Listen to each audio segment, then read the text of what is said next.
안 된다. 죽으면 안 돼. 아가 눈 좀 떠보거라. 여기서 죽으면 안 된다. 산 사람도 얼어 죽는다는 엄동설한. 그 차가운 무덤과 바위 틈에서 갓 태어난 아기가 발견되었습니다. 과연 이 아이는 누구의 자식이기에 무덤가에 버려져야 했을까요? 그리고 10년 뒤 세상은 왜 발칵 뒤집혔을까요? 눈물 없이는 들을 수 없는 이야기. 눈보라치는 밤, 무덤가에서 주운 버려진 아기 이야기, 지금 시작합니다. 하늘이 노한 것일까요? 아니면 땅이 슬퍼 우는 것일까요? 마치 하늘에 구멍이라도 뚫린 듯 주먹만 한 한방눈이 펑펑 쏟아지던 어느 해 겨울밤이었습니다. 휘잉 우웅 골짜기를 휘감아 도는 눈보라 소리가 마치 굶주린 짐승이 울부짖는 소리처럼 끔찍하게 산속을 뒤흔들고 있었습니다. 굵은 나뭇가지들이 눈무게를 이기지 못해 우지끈하고 비명처럼 부러져 나가는, 그야말로 산 사람도 얼어 죽어 나갈 살인적인 추위였습니다. 그 험한 산길을 허리춤까지 차오른 눈밭을 헤치며 한 여인이 비틀비틀 내려오고 있었습니다. 그녀는 산 아래 외딴 집에 사는 과부 심씨였습니다. 심씨는 40이 넘도록 시집도 가지 못한 채 병든 홀어머니의 대소변을 받아내며 평생을 바쳐온 효녀였습니다. 하지만 지성이면 감천이라던 옛말은 다 거짓말이었는지 어머니는 긴 병환 끝에 어제 새벽 차디찬 윗목에서 홀로 숨을 거두고 말았습니다.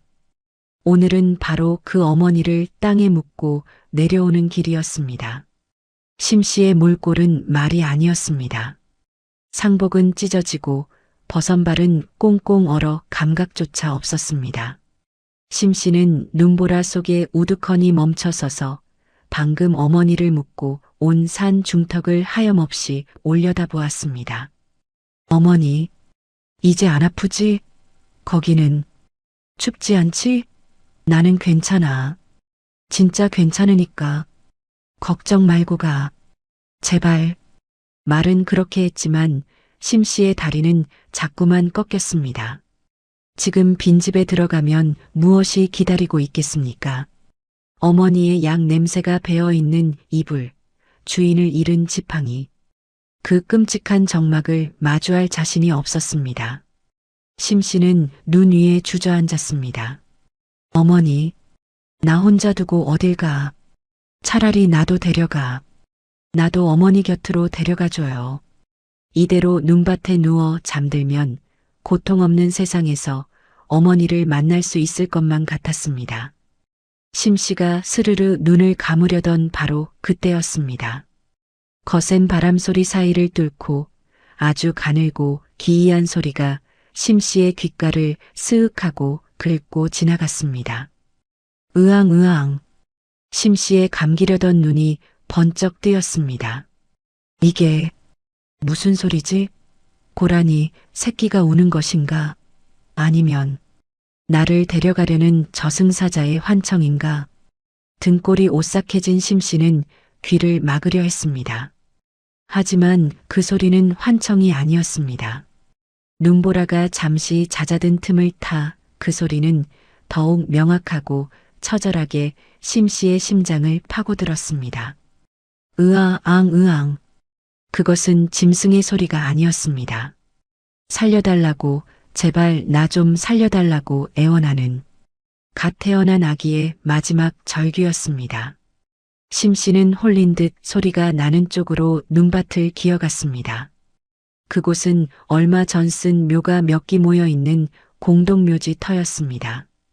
희뿌연 눈발 사이로 묘지 옆 커다란 바위 아래 구석에 눈에 반쯤 파묻힌 낡은 강보 덩어리가 보였습니다.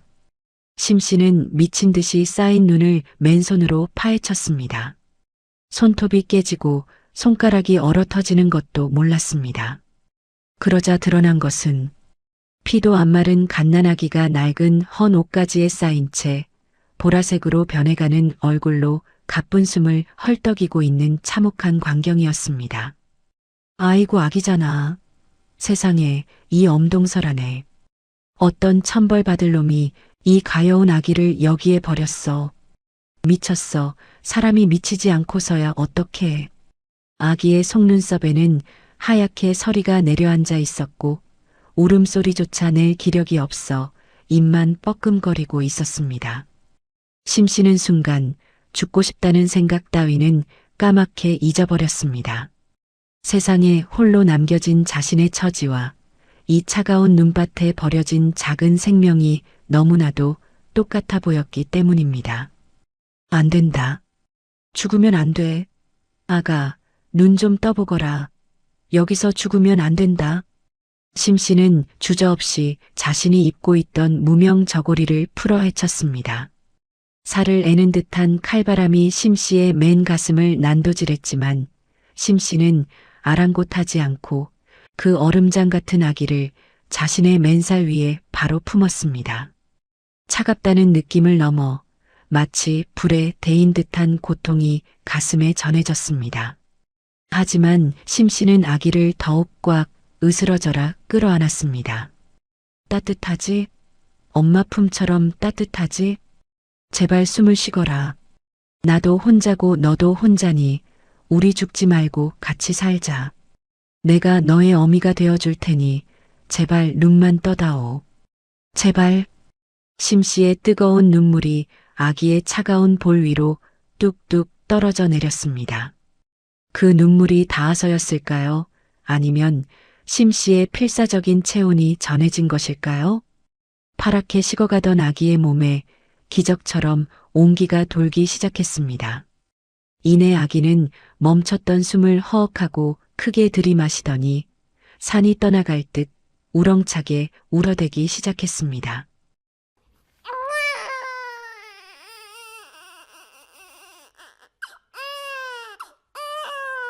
그 소리는 심씨에게 살겠습니다. 어머니와 함께 살겠습니다. 라고 외치는 생명의 약속과도 같았습니다. 심씨는 아기를 품에 안고 엉엉 소리내어 울었습니다. 그래, 살았다. 내가 살았어. 고맙다, 살아줘서 고맙다, 아가. 심씨는 아기를 겉옷으로 꽁꽁 쌈의 품속 깊이 감추고 거친 눈보라를 뚫으며 산길을 내달리기 시작했습니다. 어머니를 잃고 죽음만을 생각했던 그녀의 텅 빈 가슴에 하늘이 내려준 작고 소중한 불씨 하나가 뜨겁게 타오르기 시작한 것입니다. 심씨는 사력을 다해 눈보라를 뚫고 산을 내려왔습니다. 숨이 턱끝까지 차올라 폐가 찢어질 것 같았고 얼어붙은 발은 감각이 없어 돌부리에 채어 넘어지기를 수십 번. 하지만 심씨는 멈출 수 없었습니다. 품속에 안긴 이 작은 생명의 온기가 식어가는 것이 느껴졌기 때문입니다. 조금만 참아라. 다 왔다. 다 왔어. 마침내 심씨는 살인문을 박차고 자신의 초가삼간으로 뛰어들었습니다. 방 안에 들어서자마자 아랫목에 솜니불을 겹겹이 깔았습니다. 냉기가 감도는 방안을 데우기 위해 아궁이에 장작을 미친 듯이 쑤셔넣고 불을 지폈습니다. 매캐한 연기에 눈물이 났지만 심씨는 눈물 닦을 새도 없이 방으로 뛰어들어왔습니다. 방바닥에 훈훈한 온기가 돌기 시작하자 심씨는 떨리는 손으로 품속의 아기를 꺼내 눕혔습니다. 자신의 체온 덕분인지 다행히 아기는 새근거리는 숨소리를 내며 깊은 잠에 빠져 있었습니다. 하하, 살았구나. 그래, 살았어. 어미도 없는 놈이 잠은 어찌 이리 편하게 자느냐. 쯧쯧. 심씨는 땀과 눈물로 범벅이 된 얼굴을 소매로 훔치며 눈과 땀에 젖어 축축해진 아기의 낡은 강보를 조심스레 벗기기 시작했습니다. 헌 옷가지를 벗겨내고 마른 수건으로 아기의 몸을 닦아주려던 찰나였습니다. 아기의 베네저고리 안쪽 깊숙한 곳에서 무언가 묵직한 것이 툭 하고 방바닥으로 떨어졌습니다. 딸그랑. 고요한 방 안의 공기를 가르는 맑고 서글픈 소리였습니다.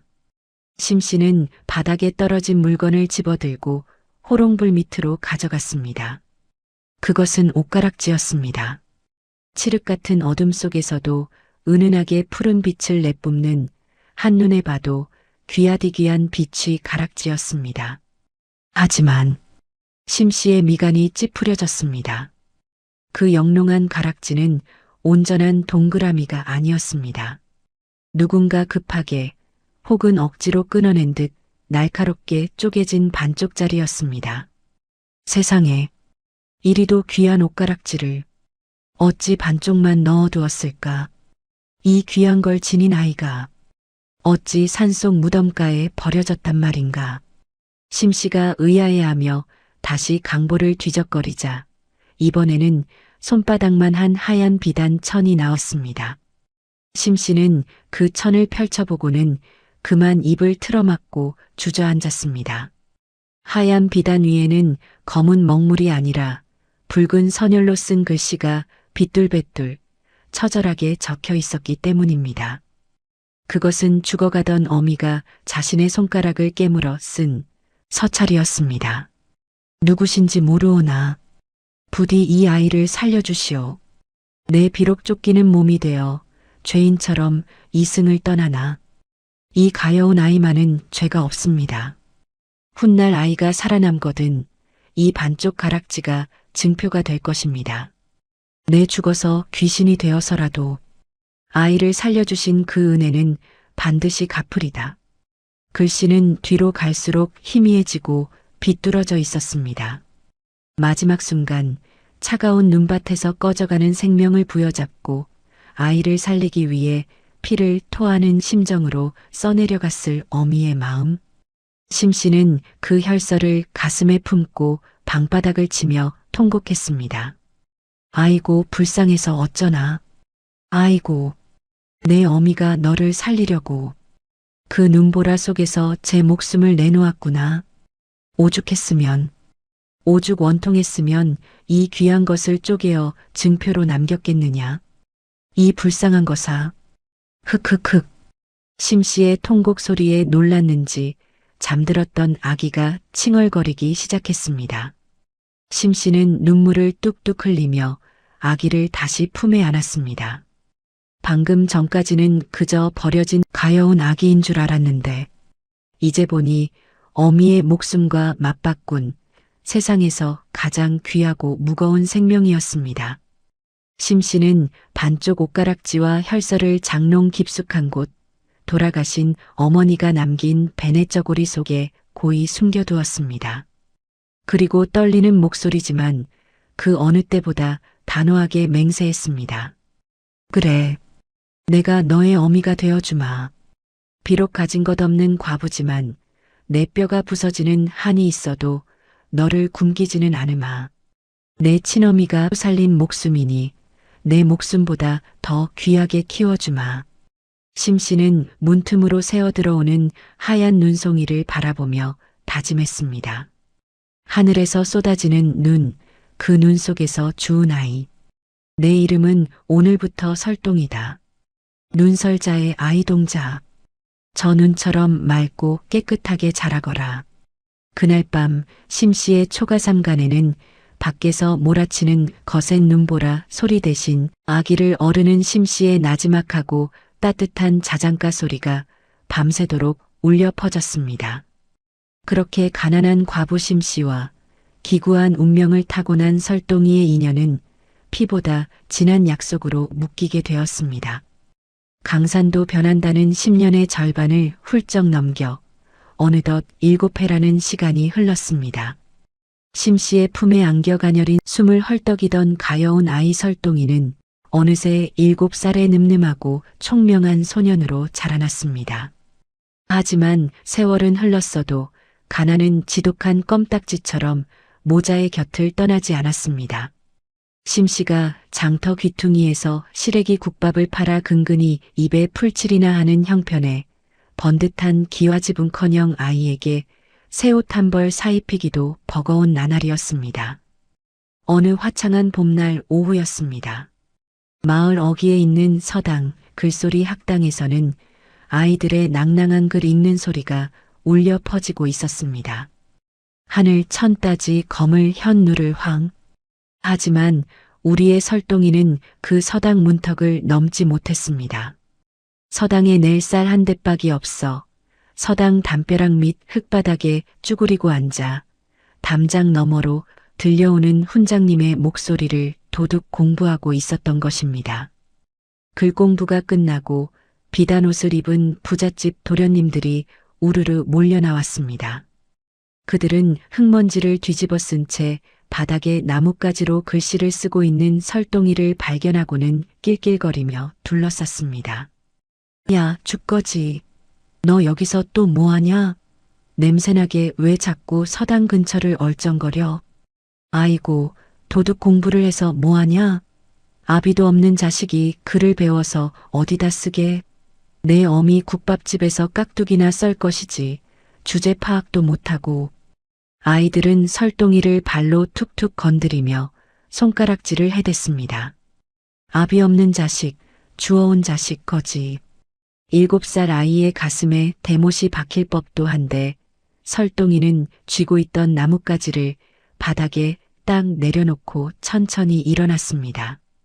그 눈빛에는 서러움 대신 범접할 수 없는 기품이 서려 있었습니다.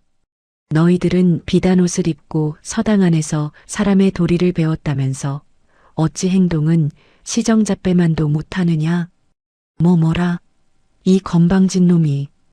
공자께서 말씀하시길 가난한 것은 부끄러운 것이 아니나 배움을 조롱하는 것은 부끄러운 일이라 하셨다.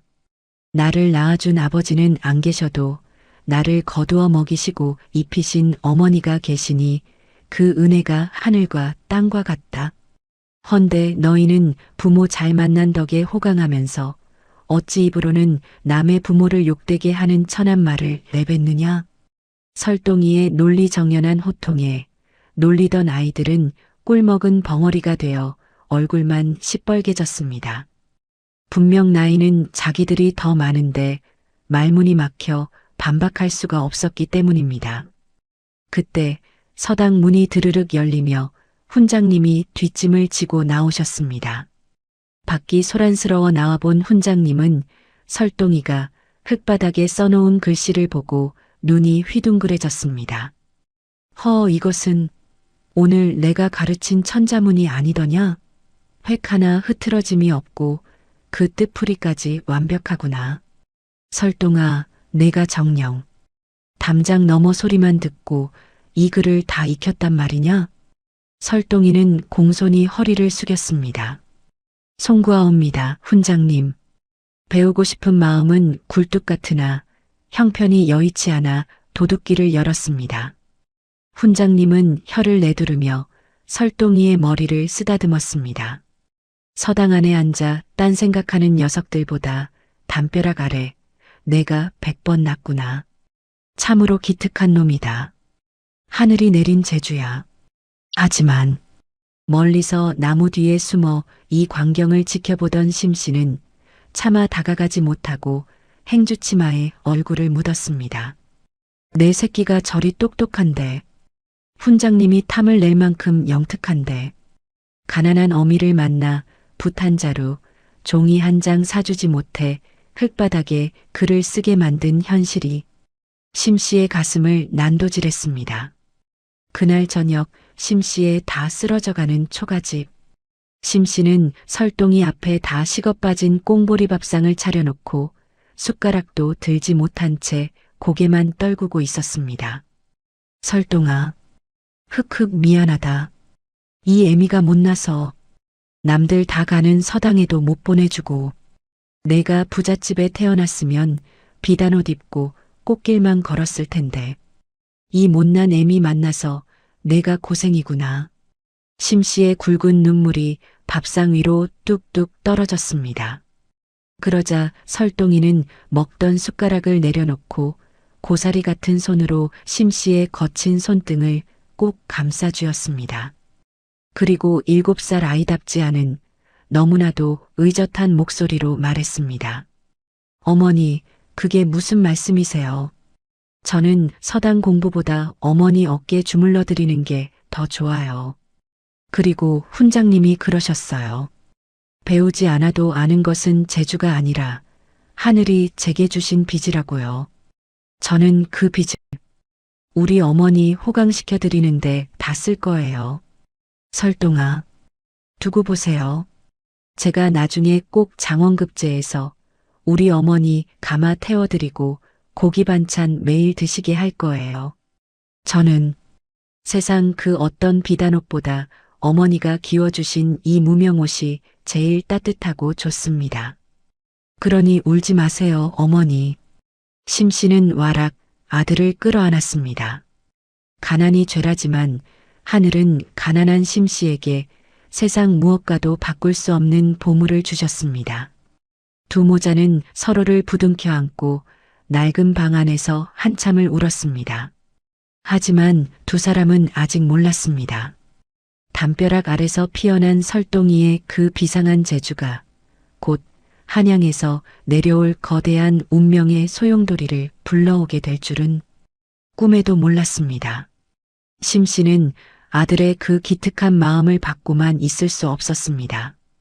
비록 남들처럼 번듯한 서당에는 못 보내도 내 아들 부탄자로 종이 한 묶음이라도 더 사주기 위해 장터 귀퉁이에 작은 국밥판을 버렸습니다. 7대째 내려온 손맛이라도 있는 것인지 심씨가 끓여내는 구수한 시래기 국밥은 금세 장터 사람들의 입맛을 사로잡았습니다. 보글보글 뚝배기 끓는 소리와 구수한 냄새가 진동하는 그 국밥집엔 밥맛보다 더 유명한 구경거리가 하나 있었으니 바로 7살 박이 설동이었습니다. 설동이는 제 몸집만 한 앞치마를 질끈 동여매고 고사리 같은 손으로 뚝배기를 나르고 손님들의 셈을 도왔습니다. 저기 옹기장수 나어린애는 국밥 2그릇에 탁주 한 사발이니까 48푼이고요. 저쪽 집신 할머니는 국밥 1그릇에 깍두기 포장해 가셨으니 32푼만 내시면 됩니다.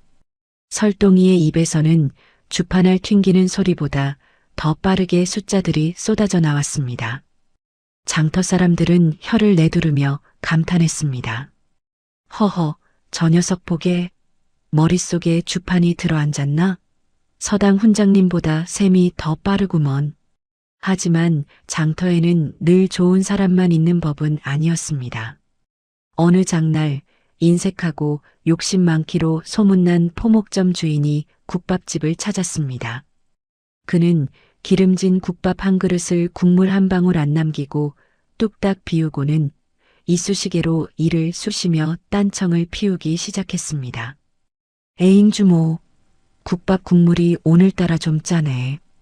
영 맛이 없어. 그리고 내가 아까 저기 건너편에서 비단판 돈을 다 합쳐봐도 아이고 이런 국밥값이 딱 20푼 모자라는데 어쩌나. 내가 이 장터 큰손인 거 알지? 외상으로 달아나. 나중에 많이 팔아줄 테니까. 뻔히 돈주머니가 두둑한 걸 아는데 가난한 과부라고 얕잡아보고 횡포를 부리는 것이었습니다. 심씨가 난처한 듯 어쩔 줄 몰라 하며 고개를 숙였습니다. 아이고 나리. 저희가 하루 벌어 하루 사는데 외상은 좀 곤란합니다요. 이 여편네가 내가 돈 떼먹을 사람으로 보여? 없다면 없는 줄 알 것이지 어디서 말대꾸야. 포목점 주인이 눈을 부라리며 으름장을 놓던 그때였습니다. 구석에서 상을 닦던 설동이가 조용히 행주를 내려놓고 또벅또벅 걸어와 포목점 주인의 앞을 가로막았습니다. 7살 아이의 눈빛이라기엔 너무나 맑고 그래서 더 무서운 눈빛이었습니다. 나일이 거짓말은 나쁜 거라고 배웠습니다. 뭐라? 이 조그만 녀석이.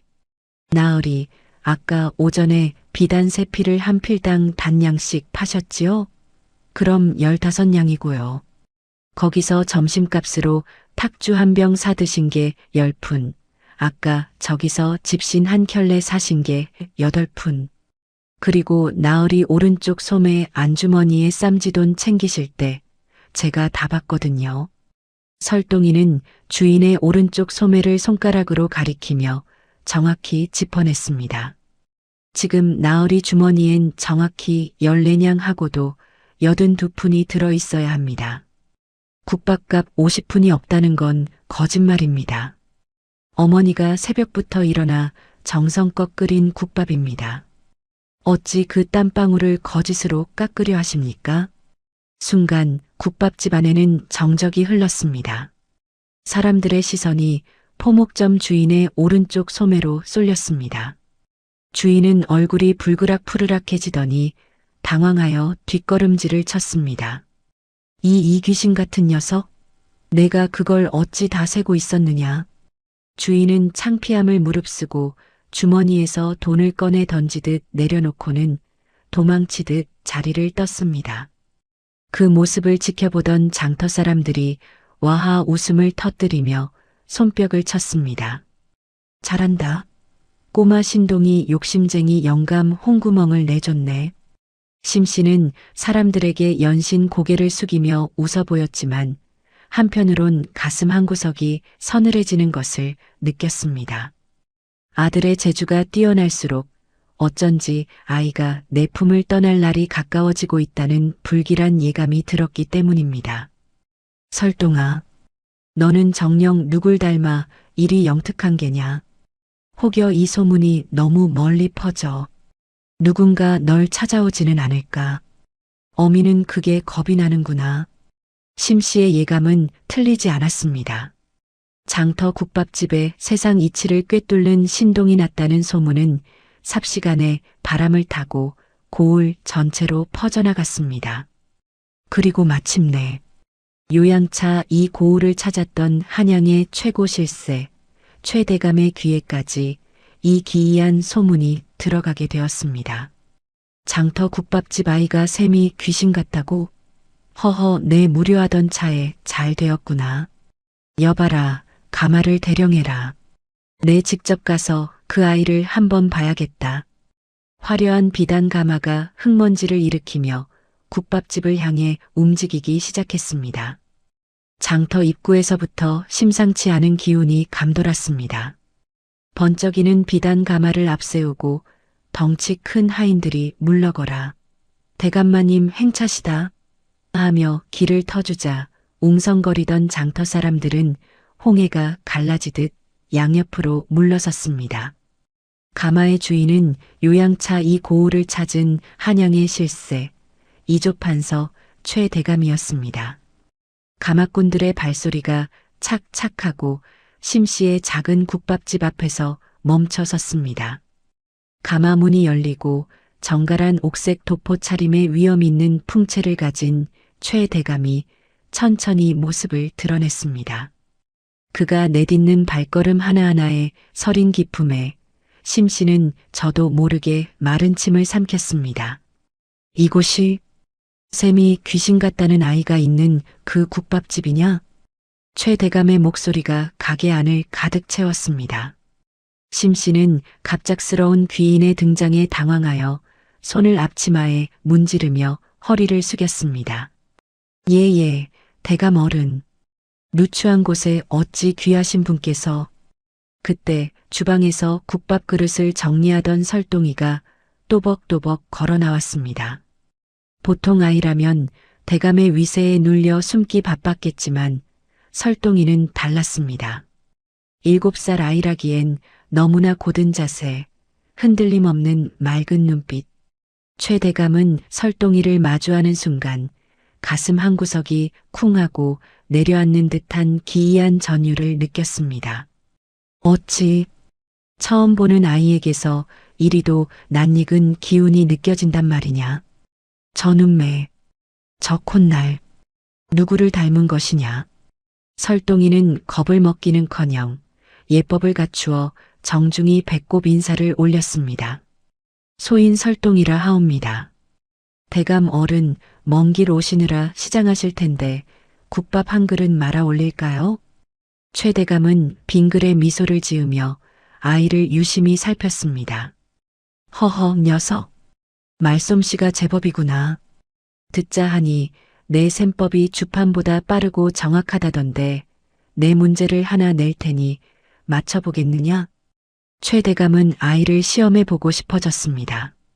그는 한양의 복잡한 조세 계산법을 빗대어 어른들도 혀를 내두를 만큼 까다로운 문제를 던졌습니다. 쌀 100가마니를 빌려주고 1년 뒤에 이자로 사마를 받기로 했다. 헌데 흉년이 들어 쌀값이 2배로 뛰었다면 내가 받아야 할 이익은 돈으로 환산하면 얼마가 되겠느냐? 옆에 있던 하인들도 손가락을 꼽으며 식은땀을 흘릴 만큼 복잡한 문제였습니다. 장터 사람들은 숨을 죽이고 설동이의 입만 쳐다보았습니다.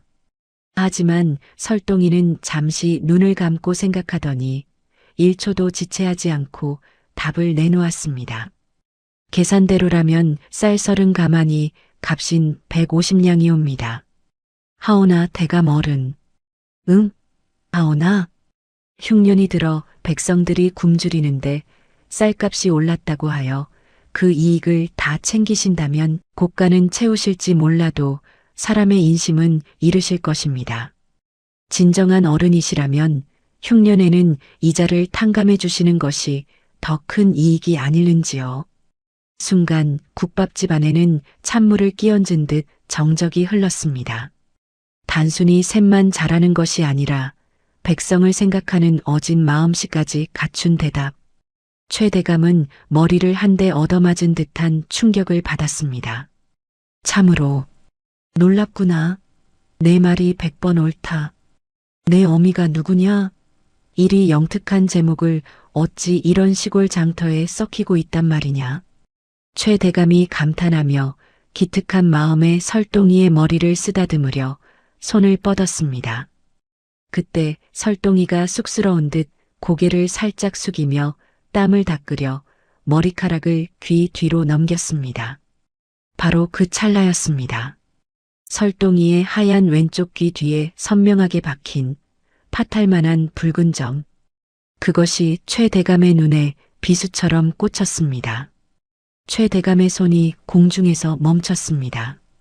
온화하던 그의 안색이 순식간에 백지장처럼 하얗게 질렸고 뻗었던 손끝이 사시나무 떨듯 격렬하게 떨리기 시작했습니다.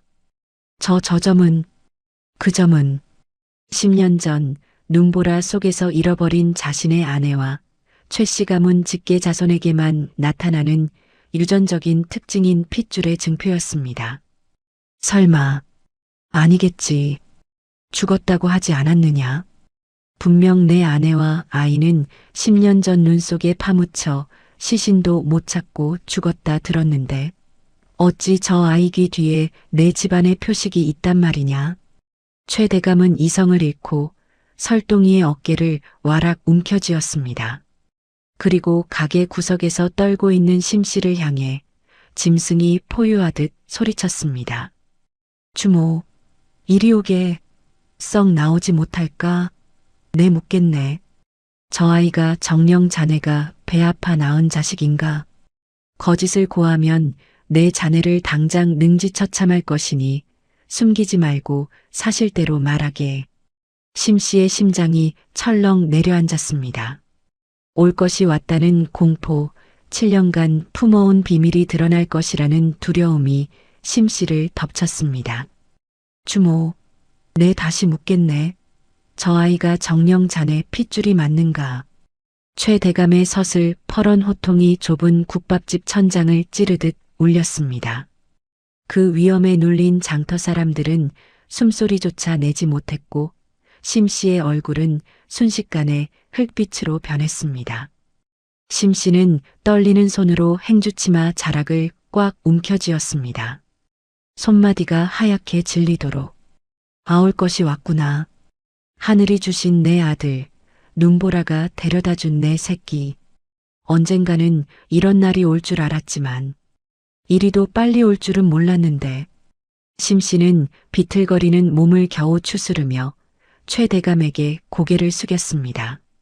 대감마님, 잠시만 기다려 주십시오. 심씨는 도망치듯 방 안으로 들어갔습니다. 그리고 장롱 깊숙한 곳, 돌아가신 어머니의 낡은 베네저고리 속에 꽁꽁 숨겨두었던 작은 비단 주머니를 꺼냈습니다. 7년 전 버려진 아이. 설동이의 품에서 나왔던 그 물건. 심씨의 손이 사시나무 떨듯 떨렸습니다. 심씨가 다시 마당으로 나와 최 대감 앞에 무릎을 꿇었습니다. 그녀의 눈에는 이미 눈물이 그득 고여 있었습니다. 대감 어른, 죽을 죄를 지었습니다. 사실 이 아이는 제가 낳은 자식이 아닙니다. 7년 전 한방눈이 미친 듯이 쏟아지던 밤, 산속 무덤과 바위 틈에서 주워온 업둥이옵니다. 뭐야? 업둥이라고? 최 대감의 눈동자가 지진이라도 난 듯 격렬하게 흔들렸습니다. 심씨는 떨리는 손으로 비단 주머니를 열어 그 안에 있던 물건을 꺼냈습니다. 호롱 불빛을 받아 시리도록 푸른 빛을 내뿜는 하지만 날카롭게 쪼개진 반쪽 옷가락지였습니다. 아기를 주었을 때 강보 속에서 이 반쪽 가락지와 서찰이 함께 나왔사옵니다. 그 가락지를 본 순간 최 대감은 마치 벼락이라도 맞은 사람처럼 자리에 얼어붙었습니다. 숨조차 쉬지 못하고 헐떡이던 대감은 허둥지둥 자신의 품 안을 더듬거렸습니다. 그리고 목에 걸고 있던 비단끈을 거칠게 풀어내었습니다. 그 끝에는 10년 동안 한시도 몸에서 떼어놓지 않았던 또 다른 반쪽 옷가락지가 매달려 있었습니다. 최 대감은 떨리는 손으로 심씨가 내민 가락지를 받아들었습니다. 2개의 쪼개진 반쪽. 최 대감은 숨을 멈추고 2개의 단면을 천천히, 아주 천천히 맞대어 보았습니다. 딸깍. 고요한 마당에 기이하리만큼 선명하고 맑은 소리가 울려 퍼졌습니다. 10년의 세월을 뛰어넘어 2개의 조각이 한치의 오차도 없이 마치 처음부터 하나였던 것처럼 완벽하게 맞물려 들어갔습니다. 그것은 운명의 자물쇠가 열리는 소리였습니다. 이럴 수가. 살아있었구나.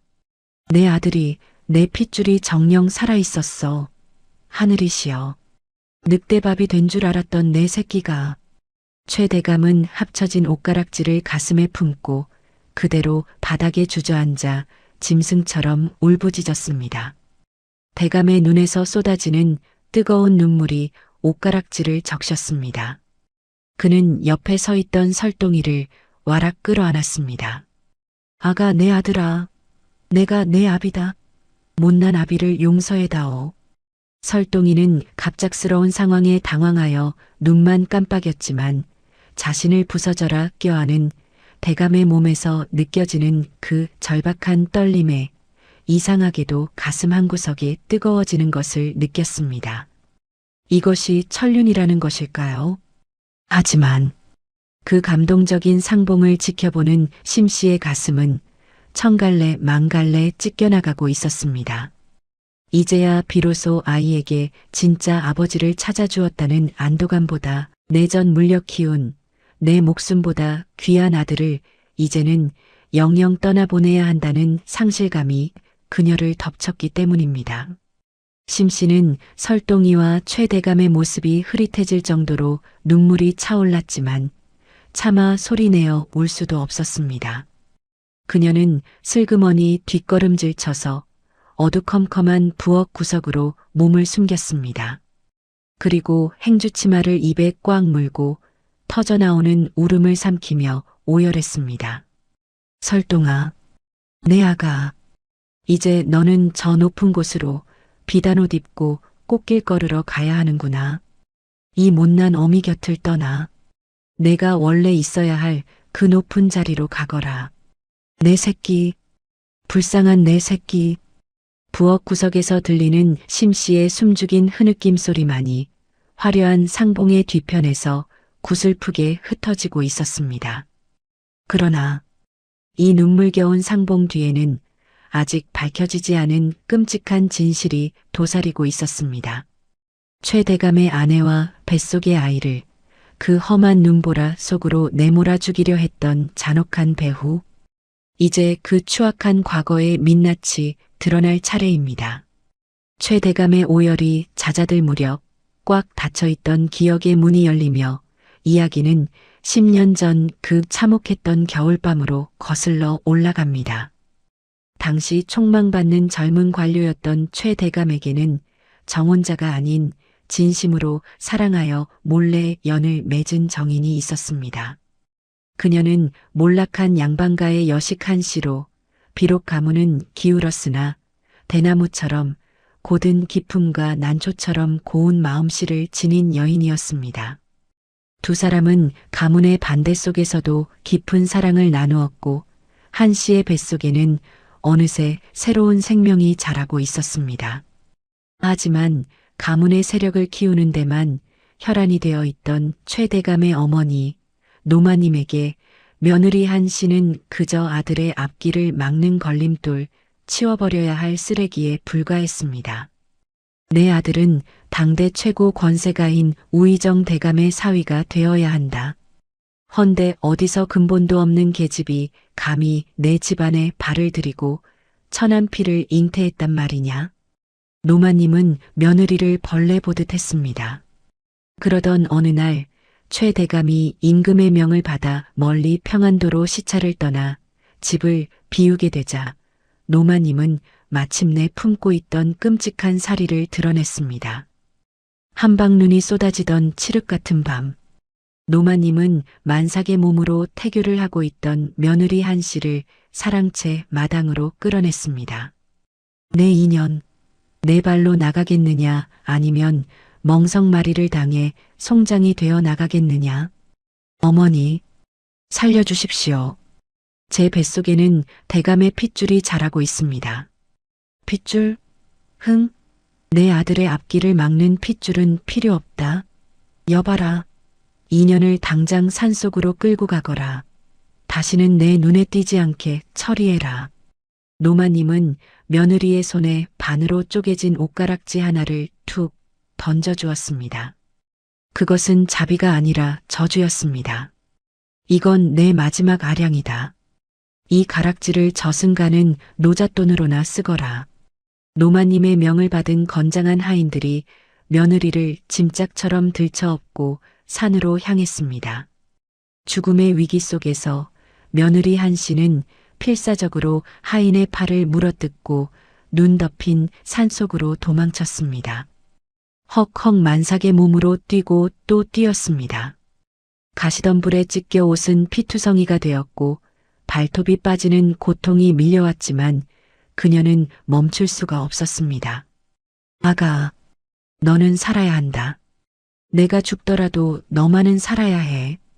그렇게 도망치다 숨어든 곳이 바로 무덤과 바위 틈이었습니다. 그곳에서 그녀는 홀로 비명 한 번 지르지 못하고 입에 재갈을 문 채 아이를 낳았습니다. 그것이 바로 설동이었습니다. 하지만 저 멀리서 횃불을 든 하인들의 고함이 들려오기 시작했습니다. 인연이 어디로 숨었어? 잡아서 없애야 노마님께 상을 받는다. 샅샅이 뒤져라. 포위망은 점점 좁혀오고 있었습니다. 이대로 있다간 갓 태어난 아이까지 발각되어 죽임을 당할 것이 뻔했습니다. 어미 한 씨는 결단을 내렸습니다. 자신이 미끼가 되기로. 그녀는 떨리는 손으로 손가락을 깨물어 혈서를 썼습니다.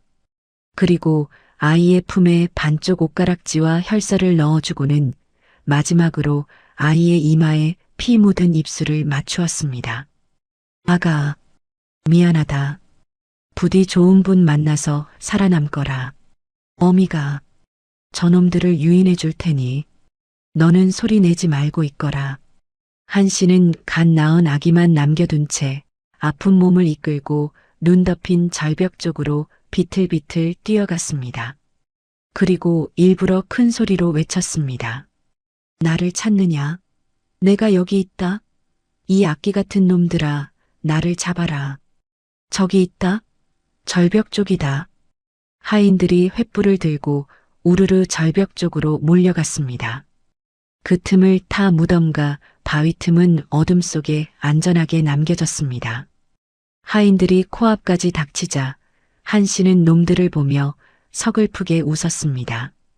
어머니는 쫓아오는 자객들을 보며 마지막으로 품속의 아들을 한번 쳐다보았습니다. 그리고 망설임 없이 천길 낭떠러지 아래 저 하얀 안개 속으로 그 희생 덕분에 설동이는 무덤가에서 목숨을 부지할 수 있었고 때마침 그곳을 지나던 심씨에게 발견되어 생명을 이을 수 있었던 것입니다. 나중에 한양으로 돌아온 최 대감에게 노마님은 태연하게 거짓말을 했습니다. 그 천한 것이 다른 사내와 눈이 맞아 도망치다가 발을 헛디뎌 죽었다더구나. 최 대감은 어머니의 말을 믿었습니다. 아니, 믿을 수밖에 없었습니다. 그렇게 10년, 자신의 어머니가 자신의 아내와 자식을 죽음으로 몰아넣은 원수였다는 사실도 모른 채 살아왔던 것입니다. 어머니, 정녕 어머니께서 그러신 것입니까?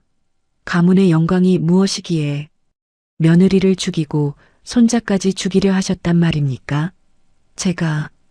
제가 10년 동안 어머니라는 탈을 쓴 악마를 모시고 살았단 말입니까? 진실을 알게 된 최 대감의 눈에서 피눈물이 흘러내렸습니다. 그는 주먹으로 땅을 치며 통곡했습니다. 자신이 호의호식하며 지낸 10년 동안 아내는 차가운 골짜기에서 백골이 되었고 아들은 장터 바닥에서 남의 집 밥을 먹으며 자랐다는 죄책감이 그의 심장을 난도질했습니다. 이 참혹한 진실 앞에 어린 설동이의 주먹도 부들부들 떨리고 있었습니다. 자신의 친어머니를 죽인 것이 다름 아닌 자신의 친할머니라니. 모든 진실이 밝혀진 국밥집 마당에는 숨막히는 침묵만이 흘렀습니다. 최 대감은 10년 만에 찾은 핏줄을 부서져라 껴안고 하염없이 눈물을 흘렸고 심씨는 부엌구석 어둠 속에 숨어 소리 없는 통곡을 삼키고 있었습니다. 한참 후 눈물을 닦은 최 대감이 결연한 표정으로 자리에서 일어났습니다. 그는 심씨가 숨어있는 부엌 쪽을 향해 정중히 허리를 숙였습니다. 주모 고맙네. 참으로 고맙네. 자네가 내 아들을 살렸어. 내 이 은혜는 평생을 두고 갚아도 모자랄 것이네. 허나 이제 내 핏줄을 찾았으니 데려가야겠네. 당장 한양으로 가서 내 가문에 입적시키고 잃어버린 10년 세월을 보상해주고 싶네. 비단옷을 입히고 최고의 스승을 붙여 장차 이 나라를 이끌 재상으로 키울 것이네. 최 대감의 목소리엔 들떠있는 아버지의 욕심과 사랑이 가득했습니다. 장터 사람들도 웅성거렸습니다. 그래, 설동이 이제 팔자 폈네. 국밥집 아들이 아니라 대감집 도련님이 되는 거야. 잘됐지. 암 잘된 일이고 말고. 하지만 그 축복의 말들이 심씨의 가슴에는 비수가 되어 꽂혔습니다. 심씨는 비틀거리는 다리를 겨우 지탱하며 방 안으로 들어갔습니다. 그리고 주섬주섬 설동이의 짐을 싸기 시작했습니다. 끼워 입어 너덜너덜해진 헌옷 몇 가지, 설동이가 아끼던 다 다른 몽당붓 한 자루, 그리고 어머니가 직접 깎아 만든 나무 팽이 하나, 그 초라한 짐 보따리를 묶는 심씨의 손마디가 하얗게 질려 떨리고 있었습니다. 눈물이 툭툭 보따리 위로 떨어져 얼룩을 만들었습니다. 그래 가야지. 우리 설동이 이제 고생 그만하고 가야지. 어미가 보내줘야지. 잡으면 안 되지. 내가 무슨 자격으로. 심씨는 눈물을 훔치고 억지로 입꼬리를 올리며 짐 보따리를 들고 나왔습니다. 그리고 설동이의 손에 보따리를 쥐어주며 등을 떠밀었습니다. 설동아, 대감마님 따라가거라. 거기 가면 여기처럼 추운 겨울에 손 호호 불어가며 뚝배기 안 닦아도 되고 매일 쌀밥에 고기 반찬 실컷 먹을 수 있어. 서당 공부도 원 없이 할 수 있단다. 너처럼 똑똑한 아이는 이런 구석진 시골 장터가 아니라 한양 큰물에서 살아야 해. 어서 가마에 오르거라. 심씨는 아들의 눈을 참아 보지 못하고 고개를 돌렸습니다. 최 대감도 부드럽게 설동이의 손을 잡고 이끌었습니다. 가자, 아들아. 아비와 함께 가자. 설동이가 가마 쪽으로 한 발짝 떼는 순간 심씨의 가슴은 무너져 내렸습니다. 하지만 그때였습니다. 가마 문턱 앞에서 설동이가 발걸음을 딱 멈춰 세웠습니다. 그리고는 자신을 이끄는 최 대감의 손을 조심스럽게 하지만 단호하게 밀어냈습니다. 설동이는 몸을 돌려 심씨에게 다가갔습니다. 그리고 흙먼지 날리는 마당 바닥에 털썩 무릎을 꿇었습니다. 어머니, 어딜 가라 하십니까? 제 어머니는 여기 계신데 제가 어디를 간단 말씀이십니까? 심씨가 놀라 소리쳤습니다. 설동아, 이분이 내 진짜 아버님이시다. 어서 가서 큰절 올리고 따라가야지. 내가 미쳤느냐? 하지만 설동이는 고개를 가로저었습니다. 7살 아이의 눈에서 굵은 눈물방울이 뚝뚝 떨어졌습니다. 싫습니다. 저는 안 갑니다. 나를 낳아주신 분이 대감 어른일지 모르나 나를 살려주신 분은 우리 어머니입니다. 7년 전 눈보라치는 산속에서 얼어 죽어가던 저를 그 차가운 눈밭에서 맨살로 품어 살려주신 분도 어머니시고 동량 젖을 얻으러 다니며 남들에게 굽신거려 내 배를 채워주신 분도 어머니십니다. 설동아, 제발, 저는 비단옷 필요 없습니다. 어머니가 밤새 호롱불 밑에서 키워주신 이 누더기 무명옷이 훨씬 더 따뜻합니다. 저는 고기 반찬, 사내진미 다 싫습니다. 어머니가 끓여주신 시래기 국밥이 세상에서 제일 맛있습니다.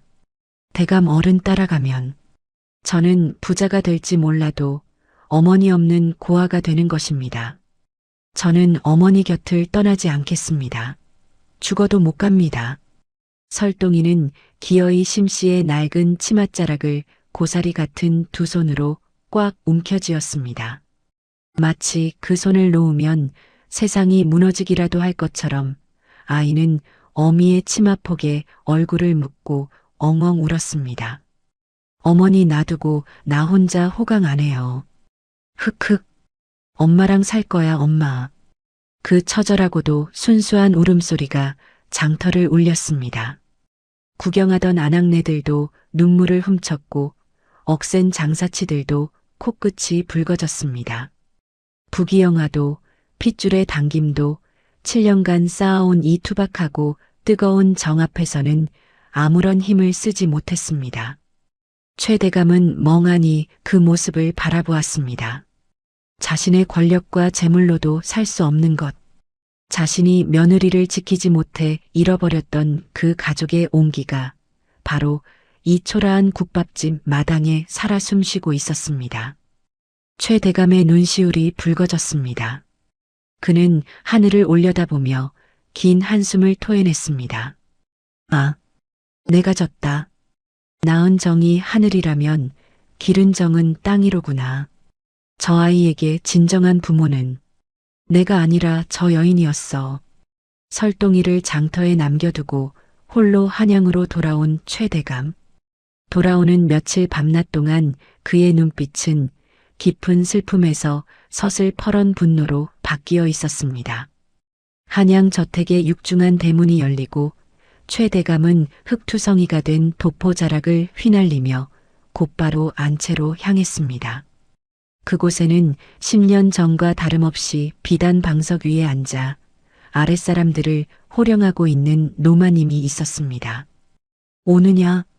요양을 갔으면 몸이나 추스르고 올 것이지. 안색이 그게 뭐냐? 그래, 좋은 소식은 없더냐? 혹 밖에서 나아온 핏줄이라도 찾은 게냐? 아무것도 모르는 노마님이 찻잔을 들며 태연하게 물었습니다.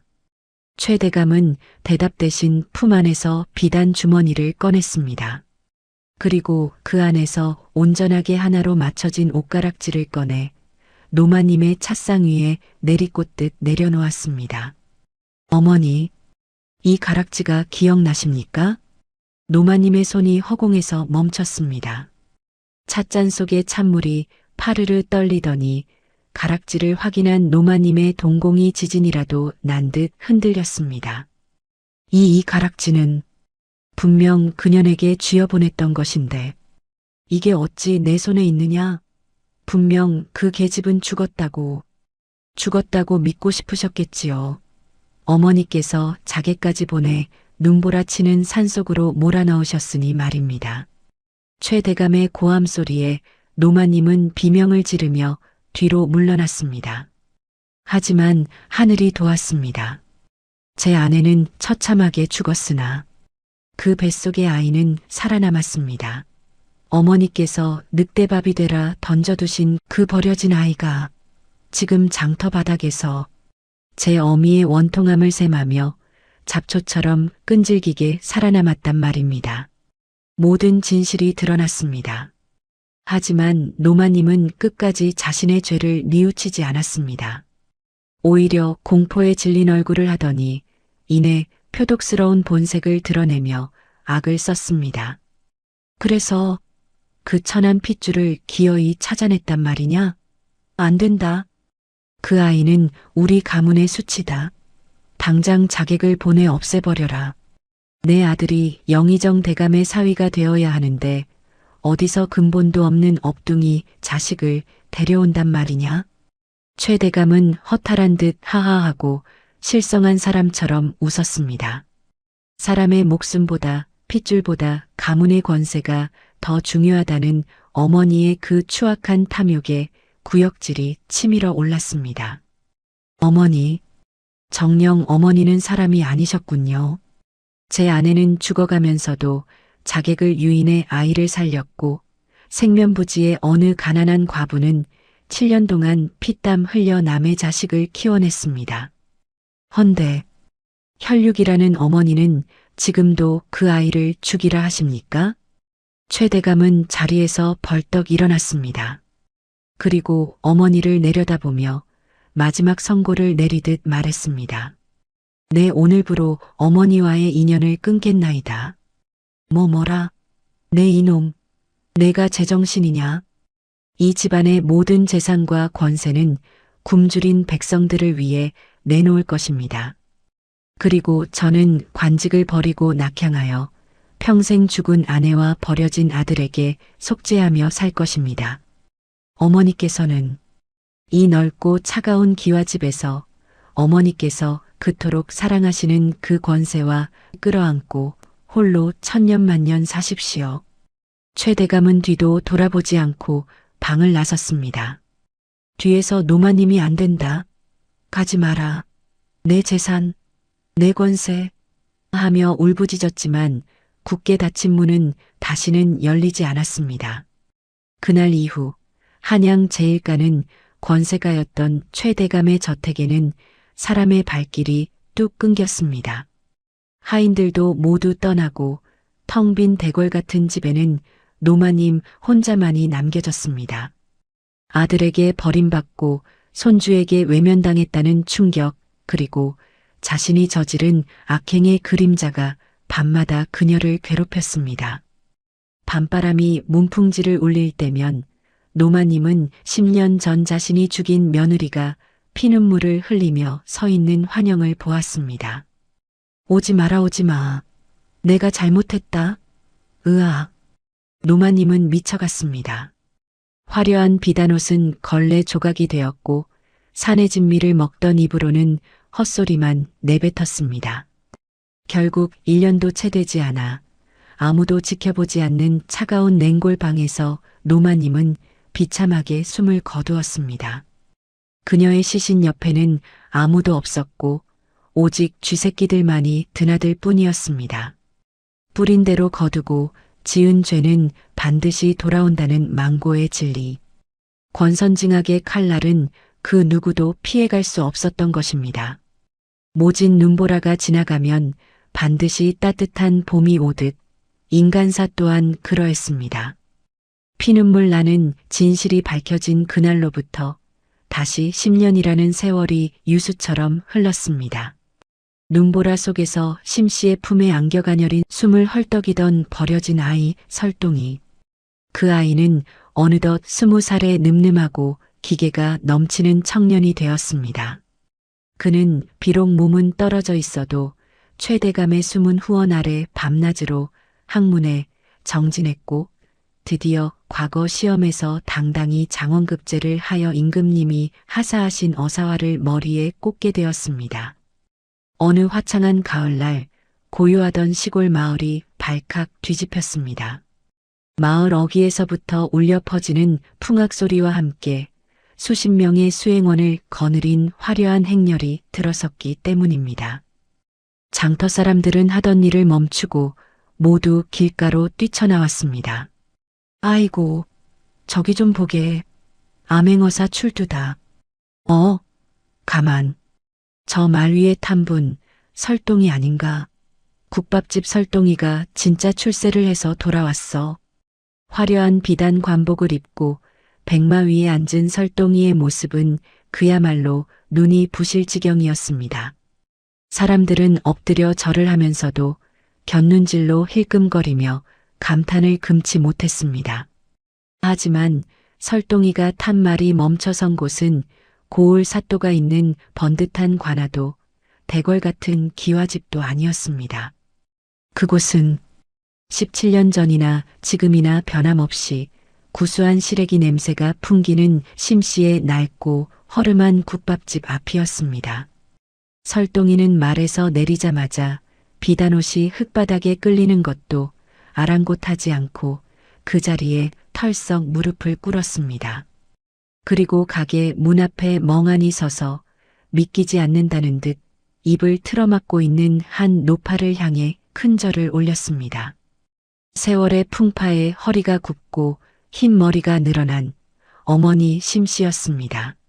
어머니, 불효자 설동이 약속을 지키러 돌아왔습니다. 장원급제하면 어머니 호강시켜드리겠다던 그 어린 날의 맹세 잊지 않고 돌아왔습니다. 심씨는 벗겨진 신발도 신지 못한 채 맨발로 흙마당을 뛰어내려왔습니다. 그리고 엎드려 있는 아들의 어깨를 거친 손으로 어루만지며 오열했습니다. 아이고, 내 새끼, 설동아, 꿈이냐 생시냐. 내가 살아서 이리 훌륭하게 돌아오다니. 장하다 내 아들. 이제 죽어도 여한이 없구나. 흑흑흑. 모자의 뜨거운 포옹에 구경하던 장터 사람들도 수행하던 광군들도 모두 눈시울을 붉혔습니다. 그때 설동이의 뒤에서 또 한 사람이 걸어 나왔습니다. 이제는 백발이 성성해진 노인 최대감이었습니다. 그는 낙향하여 속죄하는 삶을 산 탓에 예전의 날선 위엄은 사라지고 온화하고 소박한 촌노의 모습이 되어 있었습니다. 최대감은 심씨 앞에 정중히 고개를 숙였습니다. 부인, 정말 고맙소. 당신이 아니었다면 내 아들은 이 세상 빛도 못 보았을 것이고 나 또한 평생 죄인으로 살았을 것이오. 오늘부터 당신은 내 아들의 어머니일 뿐 아니라 우리 가문의 영원한 은인이십니다. 심씨는 당황하여 어쩔 줄 몰라 했지만 최대감은 진심을 담아 심씨의 거친 손을 두 손으로 감싸주었습니다. 그것은 10년 전의 오만함을 씻어내는 진정한 화해였습니다. 그날 저녁 심씨의 좁은 국밥집 평상에는 특별한 밥상이 차려졌습니다. 금이 환영한 암행어사 아들, 그를 낳아준 아버지 최대감, 그리고 그를 길러준 어머니 심씨. 세 사람은 삐걱거리는 낡은 밥상에 둘러앉았습니다. 상 위에 오른 것은 산의 진미가 아닌 김이 모락모락 피어오르는 투박한 시래기 국밥 세 그릇이었습니다. 설동이는 비단 소매를 걷어붙이고 국밥을 크게 한술 떠서 입에 넣었습니다. 역시 이 맛입니다. 한양 도성의 그 어떤 진수성찬도 어머니의 시래기 국밥 맛은 못 따라옵니다. 최 대감도 국밥을 한술 뜨더니 눈가가 촉촉해진 채 고개를 끄덕였습니다. 참으로 따뜻하구려. 10년 전 어린 설동이가 왜 이 맛을 잊지 못했는지 이제야 알겠소. 여기엔 당신의 사랑이 녹아있구려. 심 씨는 두 남자가 맛있게 먹는 모습만 봐도 배가 부른 듯 밥그릇 위에 깍두기를 얹어주며 눈물을 훔쳤습니다. 많이들 드세요. 솥에 많이 끓여놨으니 모자라면 더 드세요. 초가집 지붕 위로 둥근 보름달이 떠오르고 세 사람의 웃음소리가 담장을 넘어 밤하늘로 퍼져나갔습니다. 핏줄보다 진한 것은 어쩌면 함께 밥을 먹으며 나누었던 따뜻한 정이 아니었을까요? 이후 설동이는 심 씨를 한양으로 모셔 정경 부인 못지않은 극진한 효도를 다했습니다. 최 대감 역시 심 씨를 가족처럼 예우하며 잃어버린 세월을 보상하듯 서로 의지하며 평온한 여생을 보냈다고 합니다. 눈보라가 몰아치던 밤, 죽음의 문턱에서 피어난 기적 같은 인연. 설동이와 두 어머니의 이야기는 오늘날까지도 시린 우리들의 가슴을 따뜻하게 데워주는 전설로 남아 있습니다. 그 후로 오랜 세월이 흘러 심 씨도 최 대감도 그리고 효자 설동이도 모두 자연의 섭리대로 흙으로 돌아갔습니다. 설동이는 훗날 정승의 반열에 올랐으나 평생 비단옷 대신 검소한 무명옷을 즐겨 입었고 백성들이 굶주릴 때면 자신의 녹봉을 털어 국밥을 끓여 먹였다고 하여 국밥 정승라 불렸습니다. 그가 세상을 떠날 때 자손들에게 남긴 유품은 거창한 재물도 화려한 문서도 아니었습니다. 오직 낡은 베네저고리에 쌓인 하나로 맞춰진 옷가락지 뿐이었습니다. 그것은 낳은 정과 기른 정이 하나가 되었음을 상징하는 가문의 가보가 되었지요. 전해 내려오는 이야기에 따르면 심 씨가 묻힌 산소에는 기이한 현상이 일어난다고 합니다. 아무리 매서운 눈보라가 치는 한겨울에도 심 씨의 무덤 위에는 눈이 쌓이지 않고 금세 녹아버린다는 것입니다. 사람들은 말합니다. 그것은 7년 동안 피 한 방울 섞이지 않은 자식을 품어 안았던 심 씨의 뜨거운 모성애가 식지 않았기 때문이라고. 혹은 평생 어머니의 발을 따뜻하게 녹여드리고 싶어 했던 아들 설동이의 효심이 땅속까지 전해졌기 때문이라고 말입니다. 차가운 눈 속에서 시작되어 세상에서 가장 따뜻한 전설이 된 이야기. 오늘 밤 창밖을 보시거든 눈보라 속에 피어났던 그 따뜻한 사랑을 한번 떠올려 보시길 바랍니다. 지금까지 은빛 써라 눈보라 치는 밤 무덤가에서 주운 버려지나기 편이었습니다. 오늘 밤 가족들과 따뜻한 밥 한 끼 나누는 행복한 시간 되십시오. 구독과 좋아요는 이야기꾼에게 큰 힘이 됩니다. 감사합니다.